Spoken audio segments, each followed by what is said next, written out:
Assalamualaikum warahmatullahi wabarakatuh. Sebelumnya, perkenalkan nama saya Safera Ghazali Funas dengan NPM terakhir 050. Di sini saya akan mempresentasikan tugas analisis statistika saya dengan judul hubungan uang saku sebulan terhadap biaya hidup sebulan. Sebelumnya saya minta maaf karena pada PPT saya ini terdapat gambar-gambar yang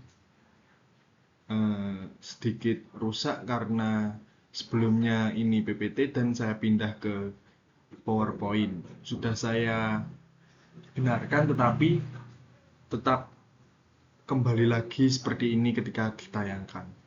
Saya mohon maaf kepada Bapak Dimas. Di sini metode analisis data saya ada 4, yaitu deskriptif statistik, test to sample, correlation, dan regression. Berikut adalah data responden mahasiswa UPN yang tinggal di kos.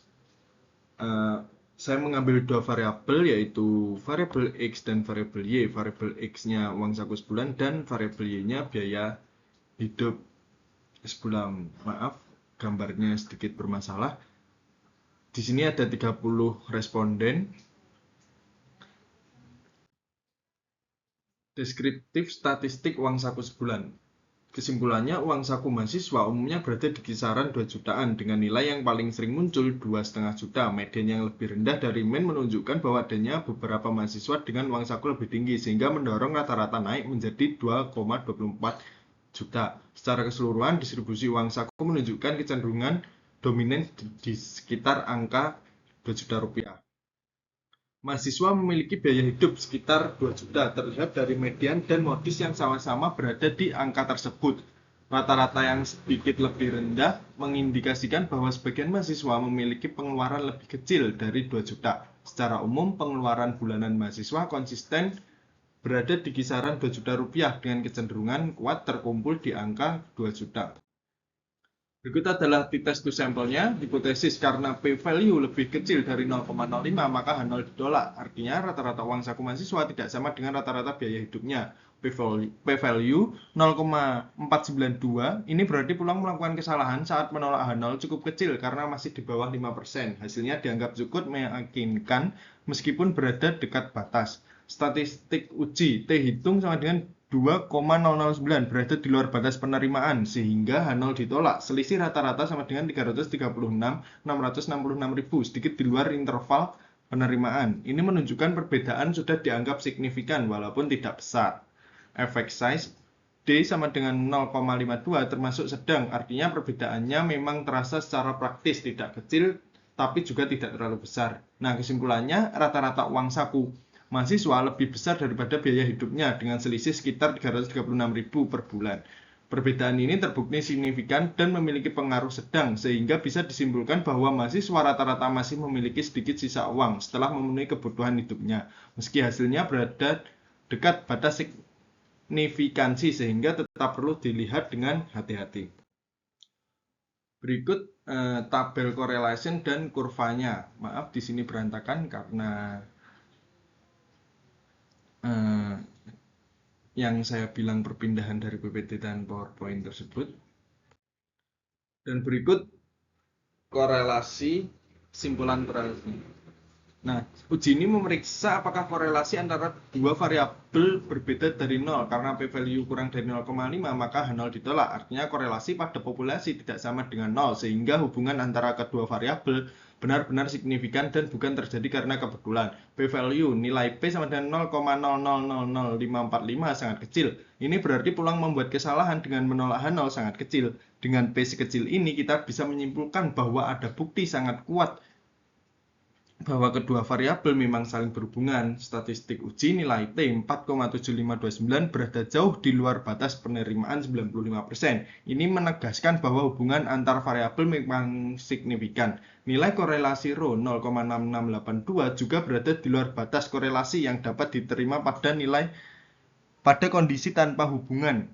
Selain itu, interval kepercayaan 95% menunjukkan bahwa korelasi sebenarnya pada populasi cukup kuat, berada dalam kisaran hubungan moderat hingga kuat.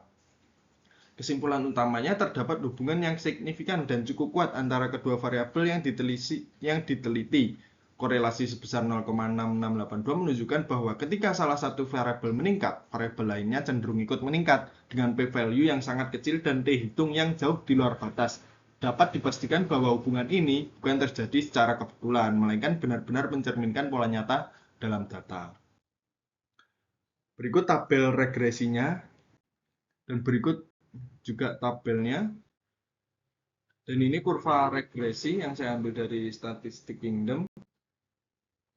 Nah, hubungan antara X dan Y, nilai R kuadrat sama dengan 0,4465, artinya sekitar 44,7% perubahan pada Y bisa dijelaskan oleh X. Korelasinya sebesar 0,6682 menunjukkan hubungan yang cukup kuat dan searah. Kalau X naik, Y ikut naik. Koefisien slope beta 1 0,5094 berarti setiap kenaikan X sebesar 1 unit akan menaikkan Y sekitar 0,51 unit. Intercept B0 764.023,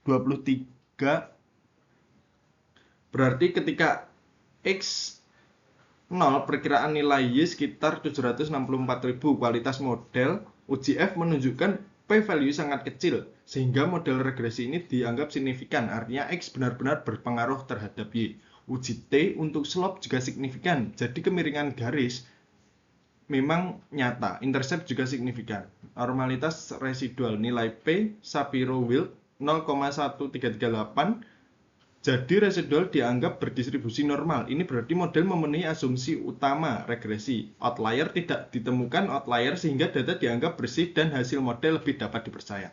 Kesimpulannya ada hubungan yang cukup kuat antara X dan Y, di mana kenaikan X meningkatkan Y. Model regresi yang digunakan terbukti signifikan memenuhi asumsi normalitas dan tidak terganggu outlier. Secara keseluruhan, model ini layak digunakan untuk memprediksi Y berdasarkan X. Sampai di sini. Sebelumnya, kalau ada salah kata saya minta maaf. Saya cukupkan. Wassalamualaikum warahmatullahi wabarakatuh.